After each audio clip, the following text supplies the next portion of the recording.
घने अंधेरे में जब अंजलि की आंखें खुली तो उसने खुद को एक ठंडे सीलन भरे तहखाने में पाया।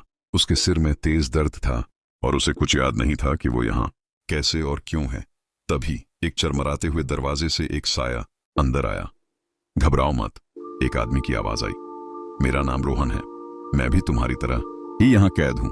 कई दिनों से बाहर निकलने का रास्ता खोज रहा हूँ। रोहन के चेहरे पर भी उसी की तरह खौफ था और अंजलि को उस पर यकीन करने के सिवा कोई चारा नहीं दिखा। दोनों ने मिलकर उस भयावह मिले से बाहर निकलने का सफर शुरू किया। हर गलियारा एक नई पहेली और नया डर लेकर आता। कभी किसी दरवाजे के पीछे से आती खरोंचने की आवाजें तो कभी दूर से किसी के रोने की सिसकियां, पर रोहन हमेशा उसे हिम्मत देता रहा। हम लगभग पहुंच गए हैं। आखिरकार वे एक बड्ढे जंग लगे लोहे के दरवाजे के सामने पहुंचे। यही है, रोहन ने हांफते हुए कहा, इसके पार हमारी आजादी है।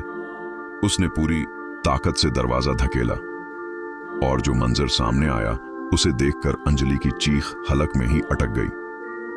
दरवाजे के उस पार कोई सडीडीडीक या आसमान नहीं, बल्कि एक हाईटेक कंट्रोल रूम था। चारों तरफ स्क्रीन लगी थी और हर स्क्रीन पर वही तहखाना दिख रहा था जिसमें वे घूम रहे थे। रोहन ने दरवाजा बंद किया और एक कुर्सी पर बैठते हुए मुस्कुराया। उसकी आंखों में अब खौफ नहीं बल्कि एक शैतानी चमक थी। बहुत खूब अंजलि, उसने कहा, तुमने पिछले वाले से 10 मिनट कम लिए, पर चिंता मत करो, अगला राउंड और भी मजेदार होगा।